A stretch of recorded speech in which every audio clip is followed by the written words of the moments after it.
Thank you very much sir. ఇప్పుడు గౌరవ మాజీ పార్లమెంట్ సభ్యులు రాజశేఖర రెడ్డి గారికి అత్యంత సన్నిహితంగా వారితోటి పనిచేసినటువంటి పెద్దలు ఉండవల్లి అనిల్ కుమార్ గారిని మాట్లాడవలసిందిగా కోరుతున్నాం. హైట్ ప్రాబ్లం లేదు సార్కు. అందరికీ నమస్కారం. రాజశేఖర రెడ్డి గారి గురించి నేను చెప్పడం మొదలెడితే అన్ని కథలు మీరు అందరూ వినేసి ఉంటారు. రాజశేఖర రెడ్డి గారి గురించి నిత్యం మననం చేసుకునేటువంటి వ్యక్తుల్లో నేను ఒకడిని. ఎందుకంటే చాలామందికి దొరకని అవకాశం రాజశేఖర రెడ్డి గారితో అత్యంత సన్నిహితంగా మెలిగేటువంటి అవకాశం నాకు దొరికింది. అంటే రామచంద్రరావు గారు దొరికించారు.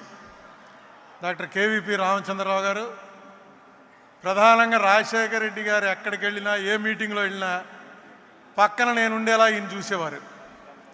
1983లో ఆయన మొట్టమొదటిసారి పిసిసి ప్రెసిడెంట్ అయినప్పటి నుంచి 2009 సెప్టెంబర్ 2 నాడు ఆయన మరణించే వరకు దాదాపుగా ఆయనతోటే కలిసి ప్రయాణం చేయటంలో రామచంద్రరావు గారు ఎంత థిక్గా ఉన్నారో సుమారుగా అంత దగ్గరగా నన్ను కూడా అక్కడ పెట్టారు. నిజంగా చెప్తున్నా, ఆయన చనిపోయే వరకు నాకు తెలియదు ఇంత గొప్ప వ్యక్తితో నేను కలిసి తిరుగుతున్నానని. ఎందుకంటే ముఖ్యమంత్రులు అవుతుంటారు, ప్రధానమంత్రులు అవుతుంటారు, ఎంపీలు అవుతారు, ఎమ్మెల్యేలు అవుతారు, స్నేహంగా ఉన్నవాళ్ళు చాలామంది ఉంటారు. కానీ రాజశేఖర రెడ్డి గారు నేనంటే అభిమానించేటువంటి ఒక నాయకుడని అనుకున్నాను. కానీ ఆయన చనిపోయిన తర్వాత తెలిసింది నాకు, ఈయన మామూలు మనిషి కాదు. ఇప్పటి వరకు మన రాష్ట్రంలో ఎవ్వరికి దొక్కని ఒక గౌరవం మీరు మర్చిపోయి ఉంటారు. హైదరాబాదులో వినాయక నిమజ్జనం అని జరుగుతుంది. అది యావత్ భారతదేశంలో ఒక పెద్ద ఈవెంట్. హైదరాబాద్లో జరిగినట్టుగా సౌత్ ఇండియాలో ఎక్కడ జరగదు. నార్త్లో కూడా ఎక్కడైనా మహారాష్ట్రలో 1-2 చోట్ల జరుగుతుందేమో. రాజశేఖర రెడ్డి గారు చనిపోయిన 3వ రోజునే ఆ వినాయక నిమజ్జనం సరిగ్గా సెక్రటేరియట్ ఎదురుకుండా హుస్సేన్ సాగర్లో జరుగుతుంది. ఆ రోజు మొత్తం అన్ని ఆఫీసులు మూసేస్తారు, స్కూల్స్ మూసేస్తారు. పోలీసులకైతే ఆవేళ ఉన్నంత పని సంవత్సరంలో ఎప్పుడూ ఉండదు. చాలా అసలు ఊరంతా డ్రామా, డప్పులు, డ్యాన్సులు భయంకరంగా ఉంటుంది. ఏంటి అసలు ప్రతివాడు వాళ్ళ ఇంట్లోంచి వినాయకుడిని తీసుకొచ్చి కలపవలసిందే అనేటువంటి ఒక యుద్ధం జరుగుతున్నట్టుగా ఉంటుంది. అది నేను చాలాసార్లు చూశాను హైదరాబాద్లో. అదొక ఎంజాయ్మెంటు, ఇంత బ్రహ్మాండమైనటువంటి మూమెంట్ అని. ఆ రోజు బాజా భజంత్రీలు లేవు, బాణసంచాలు లేవు.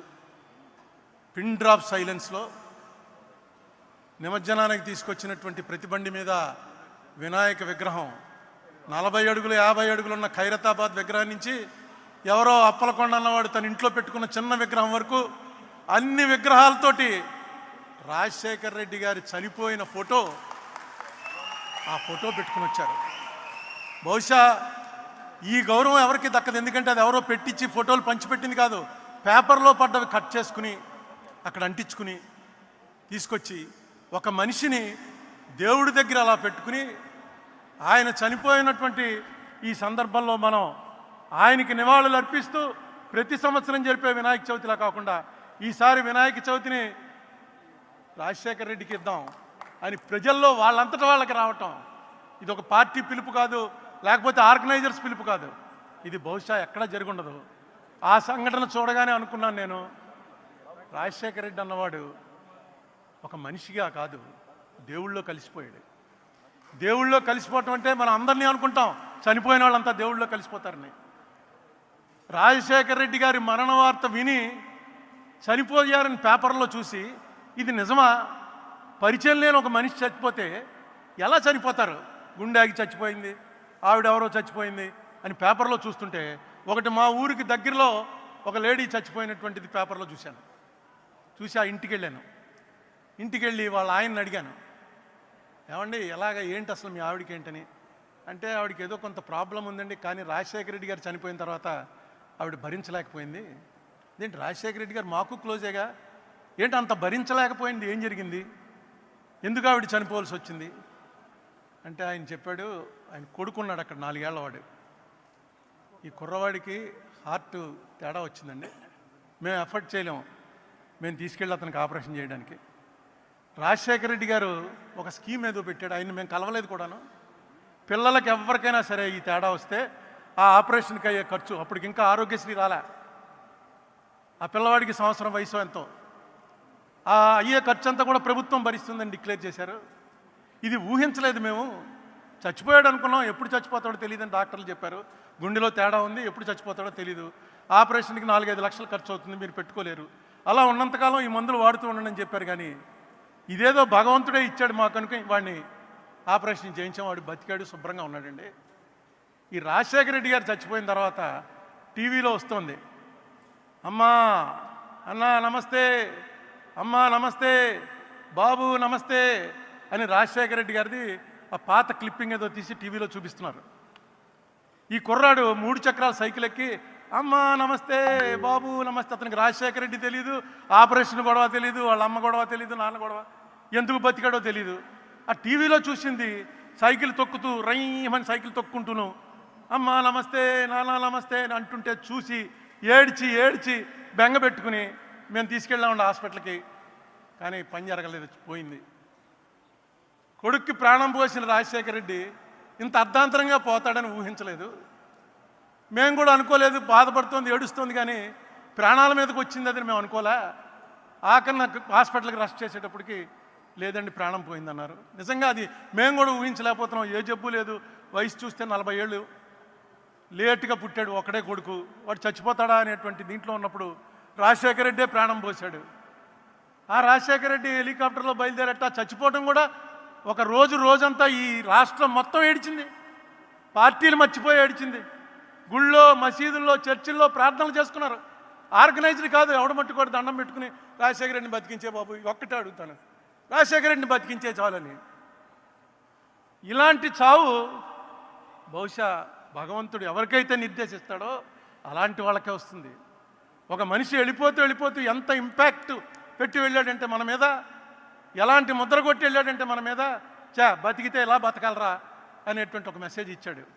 అతను ఇందాక పళ్ళవరాజు గారు చెప్పినట్టు జీవితం అంతా అసమ్మతే, ఎవరుంటే వాళ్ళతో ఫైటింగే, ఎవరుంటే వాళ్ళతోటి దా కమాన్ ఛాలెంజ్ అని. అటువంటి మనిషి 2004లో ఆయన సీఎం అయ్యాక ఒక్క అసమ్మతి లేదు, ఎవ్వరూ ఆయన మీద నోరెత్తలేదు. కాంగ్రెస్ పార్టీలో అలా ముఖ్యమంత్రి ఉండటమే చాలా గ్రేట్. ఎలా ఉండగలిగాడరా అంటే ఒకే ఒకటి, ఎవరు వచ్చినా ఒక నవ్వు, ఆ నవ్వు ఎవరికి రాదు, అదిగో ఆ నవ్వు ఎవరికి రాదు.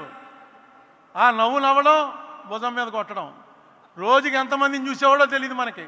పొద్దున్నే వచ్చిన జనాల్ని టెంట్లో, మిగతా మాలాంటి వాళ్ళందరినీ తలుపు దగ్గర ఇలా నిలబడేవాడు, తలుపు ఇలా తీయటం, బయట 50-60 మంది ఆయన్ని నమస్తే అండి, ఏయ్ నువ్వురా అన్నాం లోపలికి. కూర్చోడాలు ఏమీ లేవు. లోపల రాగానే ఏంటి అది కాదండి అంటే, అది కాదు, కాగితం తెచ్చావా, కాగితం తెస్తే కాగితమి అన్నాం, కాగితం తీసుకోవడం. ఆ కాగితం తీసుకున్నాడు ఆయన అంటే అయిపోయినట్టే, 90% పని అయిపోయినట్టు. ఒకవేళ అది అవ్వకూడని పని అయితే మొన్నటి పొద్దుటికి మనకు మెసేజ్ వచ్చేస్తుంది. ఇలాంటి నెట్వర్క్ ఆయన ఎప్పుడు ఏర్పాటు చేసుకున్నాడో, ఎవరితో డిస్కస్ చేశాడో ఎవరికి తెలియదు. ఈ రామచంద్రరావు గారి ఆఫీస్ ఎక్కడో ఉండేది, రాజశేఖర రెడ్డి గారి ఆఫీస్ ఎక్కడో ఉండేది. ఎప్పటికప్పుడు ఇక్కడ ఏం జరుగుతుందో అక్కడికి తెలుసు, అక్కడ ఏం జరుగుతుందో ఇక్కడికి తెలుసు. బహుశా డెలిగేషన్ ఆఫ్ పవర్స్ అనేది తెలుసున్నటువంటి, నేను చూసిన వాళ్ళలో ఇంత బ్రహ్మాండంగా తెలుసున్నటువంటి ముఖ్యమంత్రి కానీ నాయకుడు కానీ మరొకరు లేడు. ముఖ్యమంత్రులు అవుతుంటారు పోతుంటారు, కానీ నాయకుడు అనేవాడు అవ్వటం చాలా కష్టం. రాజశేఖర రెడ్డి ఒక నాయకుడు. రాజశేఖర రెడ్డితో 20 సంవత్సరాల పాటు ఏ పదవి లేకపోయినా అనేక మంది ఆయన వెనకాల వెళ్ళారంటే ఆ ఫేస్లో ఉన్నటువంటి ఆ గ్లామరు, నీకు కష్టం వస్తే నేను నిలబడతాను రా అనేటువంటి ఒక మెసేజ్ చెప్పకుండానే ఇచ్చేవాడు. ఎవరికి ఆ మాట అనేవాడు కాదు. ఆయన దగ్గరికి వెళ్తే ఆయనతో 2 నిమిషాలు మాట్లాడాక డెఫినెట్గా ఈయన మనకు కష్టం వస్తే నిలబడతాడు, ఈయనే మన లీడరు, ఈయనకి కన్సూప్ మేరలో ఈయన ఏమి అవ్వడన్నా ఎప్పటికోకప్పటికి ఈయన డెఫినెట్గా ఏదో అవుతాడు, మనల్ని కాపాడతాడు అనేటువంటి ఒక నమ్మకం కలిగించాడు రాజశేఖర రెడ్డి గారు. ఈవేళ ఆయన 75వది, మళ్ళా 100వ జయంతి కూడా చాలా గ్రాండ్గా జరుగుతుంది. అప్పటికి నేను ఉన్నాను. ఈవేళ 100వ జయంతి అనుకుని కూడా వస్తున్నాను. ఇంకా ఎందుకంటే ఈ మనిషి జ్ఞాపకాలు నిలిచిపోయే జ్ఞాపకాలు, మరిచిపోయే జ్ఞాపకాలు కాదు. ఈ మనిషిని మీరు ఇష్టపడుతున్నది ఆయన మీకేదో సాయం చేశాడని కాదు, ఇలాంటి వాడు ఒకడు ఉండాలిరా అని. సాయం అక్కర్లేదు మనకి, ఆ మనిషి మొహం ఒకసారి తలుచుకుంటే ఒక్కసారి తెలియకుండా ఆనందం కలుగుతుంది. ఇదే పరిస్థితుల్లో రాజశేఖర రెడ్డి ఉంటే ఏం జరుగునరా అనుకుంటే ఖచ్చితంగా మంచే జరుగుతుంది అని మనకు నమ్మకం వస్తుంది. రాజశేఖర రెడ్డి గారికి నివాళులు అర్పిస్తూ రేవంత్ రెడ్డి గారు వచ్చారు. ముఖ్యమంత్రి ఒక మాట చెప్పకపోతే బాగుండదు. రేవంత్ రెడ్డి గారు, మీకు ఈవేళ ఒక మహర్దవకాశం లభించింది. ఆంధ్ర తెలంగాణ మధ్య శాశ్వతంగా ఒక అనుబంధాన్ని కల్పించేటువంటి అవకాశం మీకు లభించింది. ఈ మాట ఎందుకన్నానంటే ఇది కాంగ్రెస్ వాళ్ళే చేయగలరు. కాంగ్రెస్కు ఉన్నటువంటి జెనెటిక్గా కాంగ్రెస్ ముఖ్యమంత్రి అనగానే ఆయనే చేయగలడు ఈ పని. మన మధ్య ఆంధ్ర వాళ్ళకి ఏనాడు కూడా తెలంగాణ వారి మీద ఏ రకమైన కోపం లేదు, ఏ రకమైన ద్వేషం లేదు. అది మీకు తెలుసు. మీకు మా మీద కోపం వచ్చింది, దానికి ఒక కారణం ఉంది, అది మాకు తెలుసు. లేకపోతే పొన్నం ప్రభాకర్ నేను 5 ఏళ్ళు మాట్లాడుకోలే. 5 ఏళ్ళు రోజు ఇద్దరం ఎంపీలం బాగా క్లోజు. అలా మోహన్ చూసుకుని పక్క పోతూ రుద్రరాజు తండ్రి చచ్చిపోయిన రోజున మళ్ళీ వస్తే ఏం పొన్నం అంటే ఏం అరుణ అన్నాడు. ఏంటంటే కారణం రాజకీయ కారణాలు. ఈ కారణాలన్నింటినీ కూడా ఒక్కసారి దాని మీద దృష్టి పెడితే రేవంత్ రెడ్డి గారు ఖచ్చితంగా వీటిని సెటిల్ చేయొచ్చు.